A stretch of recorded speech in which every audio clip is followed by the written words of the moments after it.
Alright, hold on here.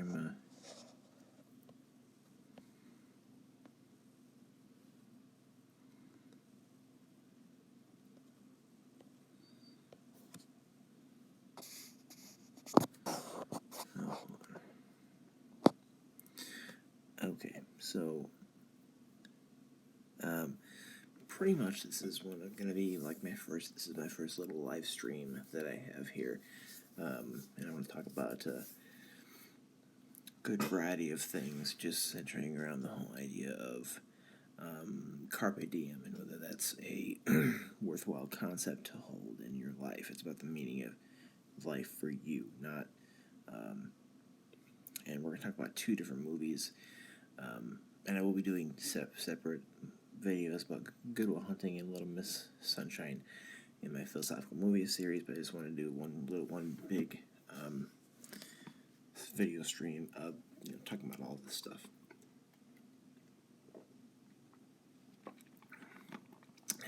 All right, so pretty much what I guess I want to discuss Good Will Hunting first.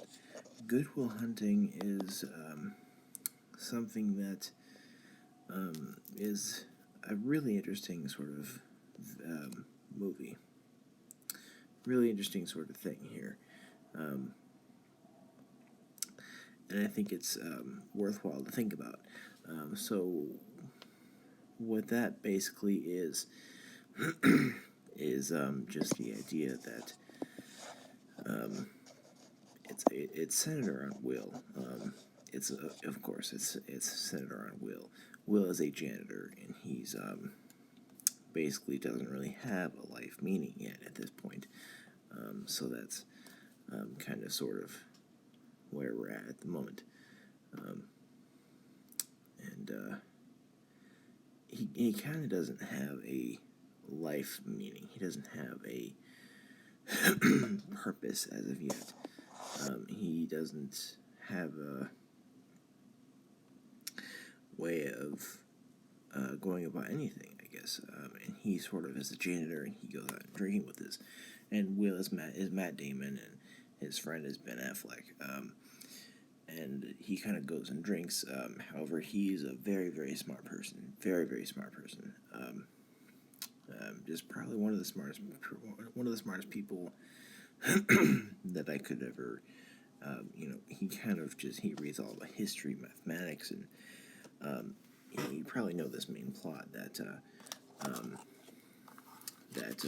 he, the calculus professor of MIT. MIT is where he is a janitor, and the calculus professor of advanced calculus of Fourier analysis. That's pretty heavy stuff if you know anything about that. But basically, what's going on is he writes in the hallway this basically this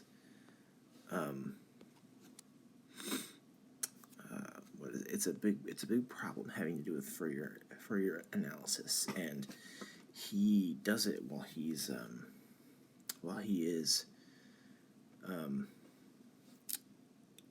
basically being a janitor. He does it. He figures the whole thing out. It's a very difficult problem. I believe is in Fourier analysis, and nobody in the class did it. And the professor finds out that it was Will, and he gets him to go see a psychiatrist while teaching him mathematics and calculus and statistics and all this different mathematical stuff. And the psychiatrist is Robin Williams. May he rest in peace.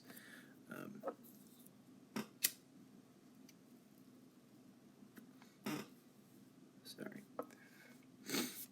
And the psychiatrist sort of helps him figure some things out.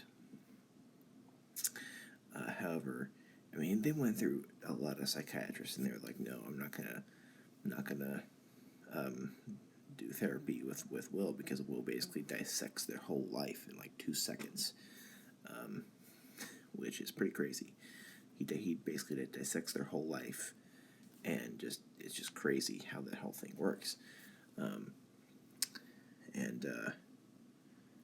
it's kind of interesting because then the psychiatrist who is Robin Williams takes him, and he basically, when Will tries to do that with Robin Williams, he basically grabs him by the throat, I think, and yells at him, and then that kind of leads to a actual beneficial shrink and patient sort of relationship.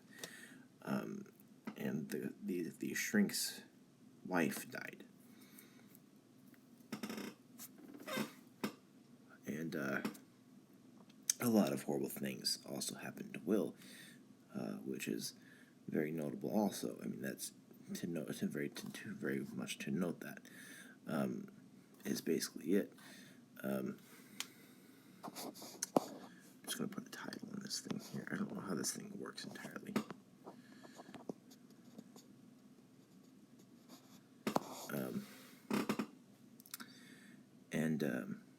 So that's kind of the whole thing about it. Sorry, I'm trying to figure this whole thing out. I plan on being on here for a good while. And I'm going to try to do, after this, one live stream per week, I guess. One good half hour to possibly longer than that live stream. And the Shrink and Will, they talk about the stuff that has happened in their life. They talk about all those different, things, and Will breaks down as to, as a result of all those things that had actually happened to him. And Will, even though he had read all these books about history and mathematics and philosophy and art and all this stuff, didn't really know how to cope, I guess, if that makes any sense. So I guess that's one thing. And that relates to the idea of CarpeDiem, or the individual meaning of life, in the way that he didn't really have a sense of direction. I guess he knew about everything he knew about. He knew about all these different things, but he didn't really know, I guess, what it meant to be a person, what it meant to be a member of society, I guess. He didn't really understand it. He didn't have a sense of direction or meaning of his own personal life, I guess, if that makes any sense. But, I mean, the whole thing is that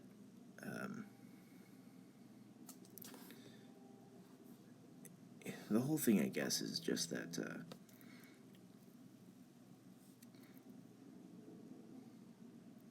life is going to be really hard to you, and you are not going to have a sense of direction. All right, so moving on to Little Miss Sunshine. Little Miss Sunshine is a movie that has it's basically this very dysfunctional family. It has a grandpa, a mom and dad, and a brother and a sister. And the father dies, this crazy whole scenario thing. But what I want to talk about is this main colorblind thing that happens in that movie. I forget what the teenager's name is. He has this dream to be I guess he has this dream to be to be sort of a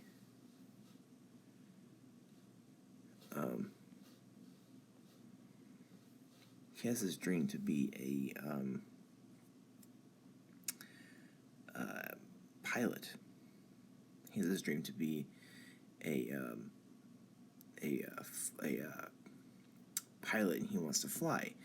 However, he finds at a point in this movie that he's colorblind, and you can't fly if you're colorblind.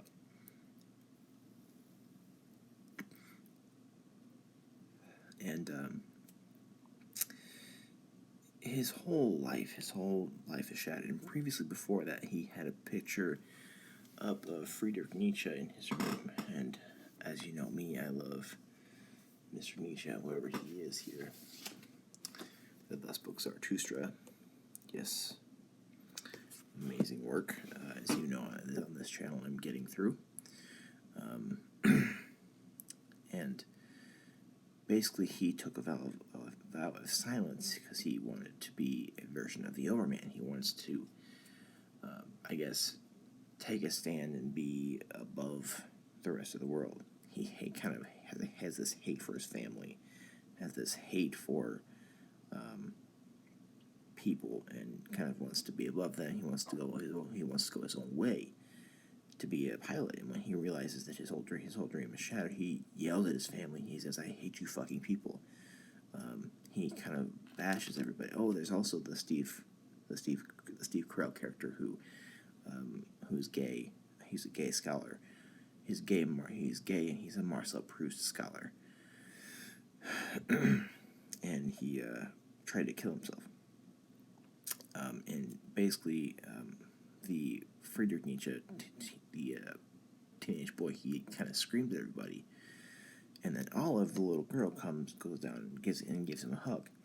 And the whole premise of the movie is that Olive is going to be in this Little Miss Sunshine pageant, and they go in their Volkswagen van and halfway across the country to get there, from Florida to California, I think.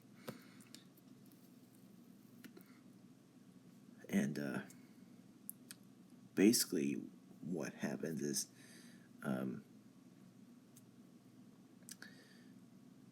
well, I don't really want to get into the whole plot of the movie because I want to sort of get at this one idea of the meaning of your life. And I want to talk about Nietzsche and also talk about Mr. Sartre as well. Also talk about Mr. Sartre. Gotta love Sartre. And my books are falling all over, which is great. Nausea. Hold on, sorry. Basically, so kind of getting down to this whole idea of Carpe Diem. Carpe Diem is a saying that I sort of am a fan of and sort of am not. It's sort of vague, and I sort of want to clear it up as to what it means to me and to most, I guess. It means to me just that you seize the day and that you get out of your comfortable zone. There's a lot of, I guess, shitty things that are going to happen in your life, a lot of wrongness that's going to be in your life, a lot of bad things. And Carpe Diem is a saying which says that you should go out and try to go out for bigger and better things. Cut yourself out of that comfortability where you're comfortable with things being not how you want them. So you should try to stride and go for bigger and better things. I guess, if that makes any sense.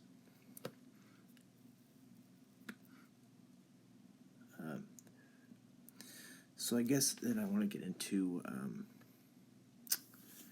Nietzsche. Nietzsche, in this book Zarathustra and in other books, he is somebody who, for one, as you probably know, he is against any idea of religion or any idea of some deity or some god or some faction telling you how you should live or telling you how you should be. He's against that a lot. And he's against any sort of blending in of yourself with society. He praises the Overman. The Overman, or the Übermensch, is this person who is above all of society. And I've explained this a lot better in other videos. I have a lot of videos about this already. I'm going section by section or part by part of this book in a playlist on this channel. But the Overman is this person who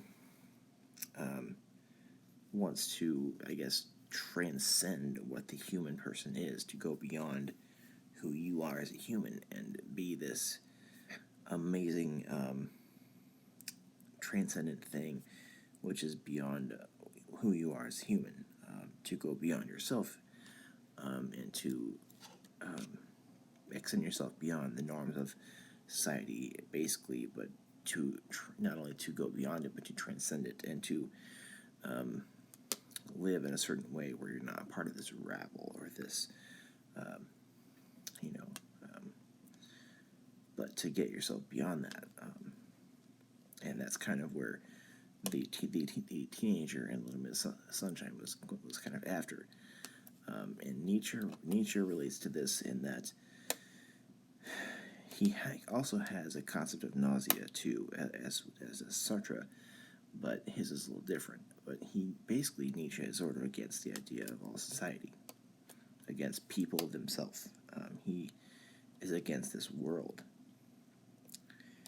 And he's also against getting the meaning of who you are from anybody other than you. He wants the Overman is somebody, if you are a exhibit of the Overman, then you are somebody who's going to create something beyond anything anybody's ever created. Be something more than anybody has ever been. If that makes sense. And on to Sartre. Sartre, who is a existentialist, well, one of the main ones.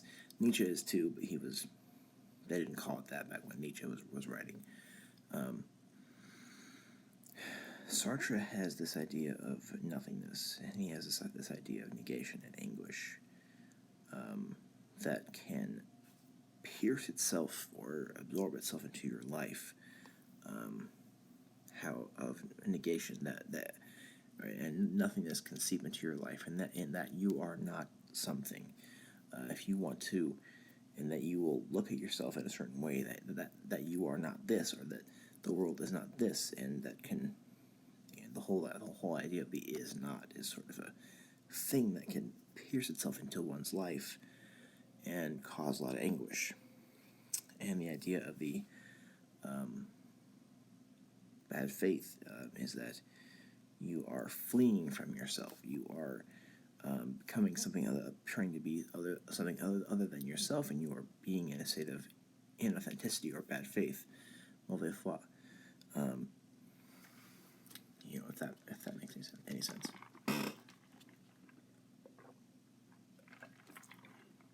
Yeah.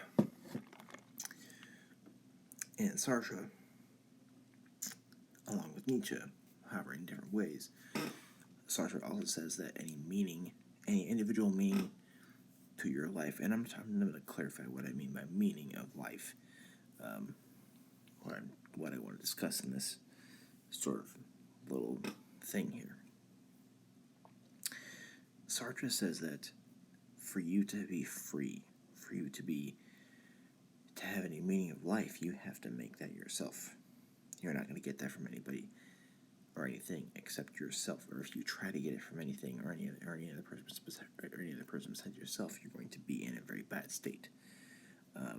You're going to be away from yourself or not yourself, if that makes sense. Pretty much, you are going to have to create your meaning of your life for yourself, to be who you are for yourself, and to, I guess, your purpose of your life, what you're going to do while you're here. That's your job. And I'm not, personally, I don't abide by that, but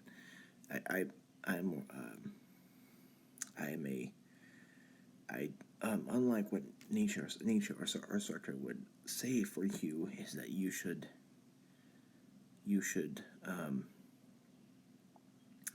be something other than what anything else is going to say for you. I do adhere to a God, and I do get my principles of life and my way of living from that God. So I guess I don't abide by these two, but I do find them interesting to read and think about. And same thing for Simone de Beauvoir. You have to create a meaning for your life, what you're going to do for yourself. And that kind of leads me to want to discuss my life a little bit and sort of shed some light on the idea of CarpeDiem for my life, or the meaning of life for yourself. When you are here, you're not going to have a distinct.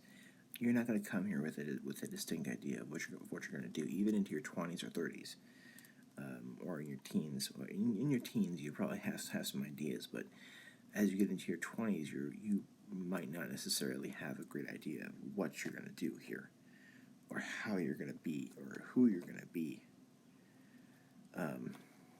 And you're going to try things, and you're going to fail. I've tried one huge thing, and I failed. I tried to be a philosophy professor, and I was stuck to that. I was very, very well stuck to that one main thing. Much like the teenager in Little Miss Sunshine, my dream was to be a philosophy professor. And last year, my dream of that was shattered. And I did end up in a mental hospital as a result of that, and did plan and before that was planning on checking out early. However, I have reformed. I do have a full-time job, and that is not wrong. I'm very happy with that, and I have not acquiesced, but I have understood that my existence on this channel and my talking about philosophy on this channel is enough for me, and that is my dream. This is my dream of what I want to do. And I think part of the purpose of my life is this. And I guess if I ever do feel any wrongness, I'm going to try to jump at something else or try to fix it, cut that wrongness out, whatever it is. But I don't know. I guess I'm rambling a lot and thinking about some of the things that I guess I could talk about for a while.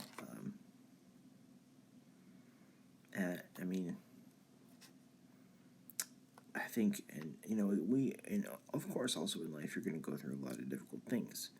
A lot of things are going to put you in some very difficult and hurt states, or sorrowful states, and you have to get through that, and you have to get through that by. Sometimes you have to figure things out yourself. Even as a Christian, I think you have to figure things out for yourself sometimes. And as a Christian, if you're a Christian, God's is always going to be there. He's always going to be there for you, but he's not going to give you all the answers. So it's another thing to think about. So let me know if you like these little rants, and tell me what you think about things I've said, and thank you for anybody who does end up watching this, as nobody has been since this